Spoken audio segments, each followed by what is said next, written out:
Price lord. దేవుని పరిశుద్ధ నామానికి మహిమ కలుగును గాక. ఇవాళ సామెతల గ్రంథం 15వ అధ్యాయం 24వ వచనం వాక్య ధ్యానం చేసుకున్నాం. దేవుని పరిశుద్ధ నామానికి మహిమ కలుగును గాక.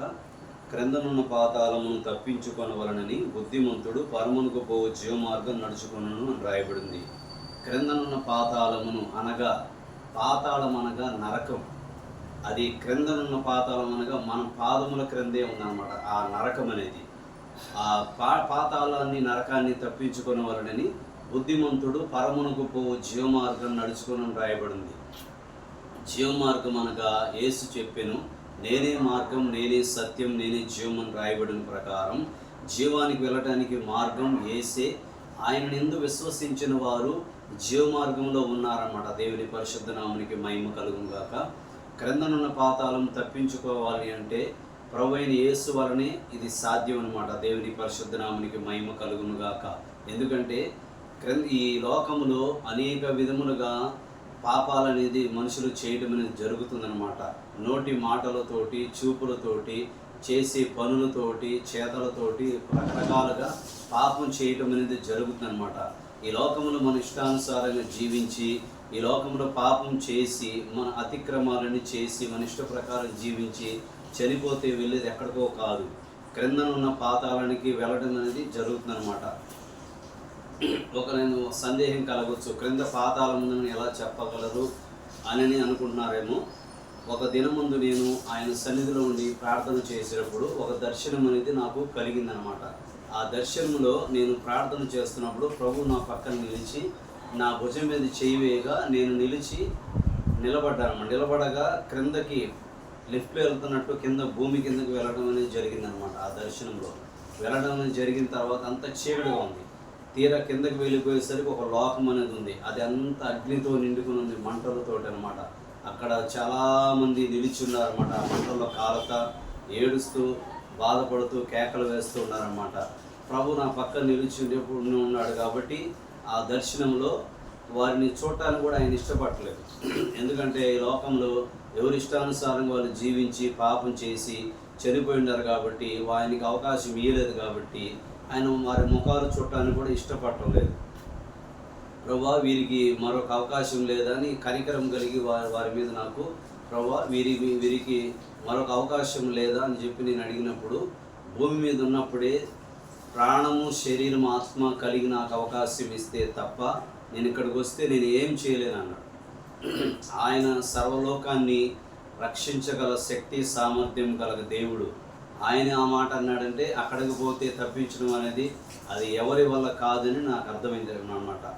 కాబట్టి మనము ప్రాణము, శరీరము, ఆత్మ కలిగి ఉన్నప్పుడే ఈ భూమి మీద ప్రభుకి అవకాశం ఇస్తే ఆయన మనల్ని ఈ లోకంలోను తర్వాత కాచి కాపాడి ఆయన రాజ్యంలోనికి తీసుకెళ్ళగల శక్తి, సామర్థ్యం కలిగిన సర్వశక్తుడు అనమాట. కాబట్టి మనము బ్రతికున్న కానీ, మనలో ఊపిరి ఉన్న కానీ, మన ప్రాణం మనలో నిలుచున్న కానీ, మన ఈ భూమి మీద నిలుచుండ కానీ ప్రభువైన యేసయ్యకి మనం ఎప్పుడైతే మనం అవకాశం ఇస్తామో మనము చీకటి నుండి వెలుగులోనికి నడిపించబడతాము. ఆయన లోకానికి వెలుగై ఉన్నాడు. ఆయన ఆత్మ స్వరూపి అయి ఉన్నాడు. గాలి మన కంటికి ఎలా కనపడదో అట్లాగే ఆయన ఆత్మ స్వరూపి మనకి కనపడకుండానే ఆయన మనలోకి వస్తుంటాడు, మనకి మేలులు చేస్తుంటాడు, మనల్ని చూస్తూ ఉంటాడు, మనల్ని గమనిస్తూ ఉంటాడు అనమాట. కాబట్టి ఆయన ఆత్మ స్వరూపి. మనము ఆత్మానుసారంగా జీవించవలసిన వారమై ఉన్నాము. మన పై రూపం ఎలాగుందో అదే పోలికగా మనలో ఆత్మ అనేది ఉందన్నమాట. ఆత్మ అనేది ఆయన దగ్గరికి వెళ్ళాలి అని అంటే ఒకటే మార్గం, ఆయన యందు విశ్వాసించి మనం జీవించినంత కాలం ఆయనతో నడిచే అనుభవంలో, ఆయన మాట విని లోబడి ఆయనతో నడిచే అనుభవంలో మనం ఉండాలన్నమాట. మంటి నుంచి తీయబడింది మంటిలోనికి దేవునిచ్చిన ఆత్మ దేవుని యొద్దగా నేను రాయబడిన ప్రకారం ఈ మంటి శరీరం అనేది మంటిలోకి వెళ్ళిపోతుంటుంది. మనలో ఉన్న ఆత్మ, ఇప్పుడు నేను మాట్లాడుతుంది శరీరం కాదు, ఆత్మ అన్నమాట. ఈ ఆత్మ ఎప్పుడైతే బయటికి వస్తుందో ఆత్మ, దేవునిచ్చిన ఆత్మ దేవుని యొద్దకి మంటి నుంచి తీయబడింది మంటిలోకి అని రాయబడిన ప్రకారం మంటి శరీరం మంటిలోకి వెళ్ళిపోద్ది, ఆత్మ దేవుని యొద్దకు వెళ్ళిపోద్ది. దేవుని యొద్దకు వెళ్ళాలంటే ఆయన యందు నమ్మిక ఉంచాలి. ఆయన యందు విశ్వాసం ఉంచి ఆయన చెప్పిన మాట విని ఆ ప్రకారం జీవిస్తేనే ఆయన ఇచ్చిన ఆత్మ ఆయన వద్దకు వెళ్ళుద్ది. శరీరం అనేది ఎవరి శరీరమైనా కానీ ఆయన నమ్మినా నమ్మకపోయినా వెళ్ళేది మాత్రం శరీరం అనేది మాత్రం మంటిలోనికే. ఆత్మ అనేది రెండవ స్థానంలోకి వెళ్ళబడుతుంది అనమాట.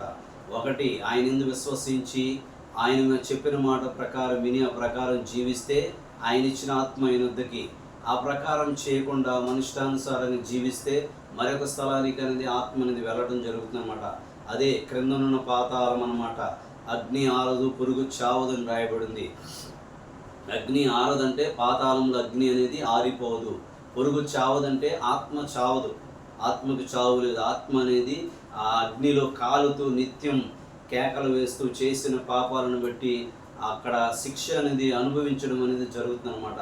ఈ లోకంలో మనుషుల వైపు మనం చేసిన తప్పులు, అపరాధాలు, పాపాలు మనుషులు చూడలేకపోతున్నారేమో, కానీ మనం చేసే పొరపాట్లు అనేవి కానీ మన హృదయాంతరంగములు ఎరిగిన దేవుడు అన్నీ గమనిస్తూ ఉన్నాడు, చూస్తున్నాడు అనమాట.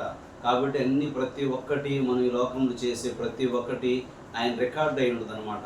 నేను చిన్ననాటి అప్పుడు చిన్న చేసిన పొరపాట్లే దేవుడు ఒక వీడియో చూపించినట్టు నా చుట్టూ తిప్పి చూపించాడు. అప్పటి నుంచి ఆ సమయం నుంచి నేను దేవుని యందు భయము కలిగి ఏ చిన్న పొరపాటు చేయాలన్నా కూడా అలాగ నేను చేయకుండా భయము కలిగి, భక్తి కలిగి, దేవుని యందు విశ్వాసం కలిగి జీవించడం కోసం నేను ప్రయత్నిస్తున్నాను అనమాట. కాబట్టి మనం బ్రతికి ఉండగానే, మనలో ప్రాణం ఉండగానే, మనం బ్రతికి జీవితంలో మన జీవితం అనేది దేవుని చేతికి అప్పగిస్తే మనం ఎలాగ మనం మార్చబడతామనేది ఆయన చూపిస్తాడు మన కంటికి. గతంలో నేను మూర్ఖత్వం కలిగి ఉన్నానన్నమాట. దేవుడు నా మనస్సు మార్చి మంచి మనస్సునిచ్చి మూర్ఖత్వం నుంచి విడుదల కలుగజేసి తెలివి లేని వాడిని ఉన్న నన్ను తెలివి కలిగిన వాడిగా మార్చి, ఎందుకు పనికిరాని వాడిగా ఉన్న నన్ను పనికొచ్చే వాడిగా చేసుకొని వాడుకుంటున్నాడు. కాబట్టి దేవుని పరిశుద్ధ నామమునికి మహిమ కలుగును గాక. దేవుడు ఈ మాటలు వింటున్న ప్రతి ఒక్కరిని మిమ్మల్ని దేవుడు దీవించి ఆశీర్వదించును గాక. దేవుని పరిశుద్ధ నామమునికి మహిమ కలుగును గాక. ప్రార్థన. ప్రేమ కలిగిన యేసయ్యా, దయగలిగిన తండ్రి, పరిశుద్ధుడా, మంచి కాపరి, వందనములు, స్తోత్రములు, స్తుతులు, మహిమని పరిశుద్ధమైన నామమునికి చెల్లించుకున్నాం ప్రభువా. నా మాటలు విని నా ప్రకారం నడుచుకున్నవాడు నన్ను ప్రేమించేవాడని రాయబడింది ప్రభువా. నీ మాటలు విని ఆ ప్రకారం నడుచుకుని బిడ్డల్ని దీవించి ఆశీర్వదించి నీ నామానికి మహిమ తెచ్చుకోమని దేవాని పరిశుద్ధమైన నామమునికి వందనములు, స్తోత్రములు, స్తుతులు చెల్లించుకుంటూ ఘనత, మహిమ, ప్రభావం యేసును మాత్రం పొందమని యేసు పరిశుద్ధ నామములో వేడుకొనిచున్నాం తండ్రి. ఆమీన్. యేసుకే మహిమ కలుగును గాక. ఆమీన్.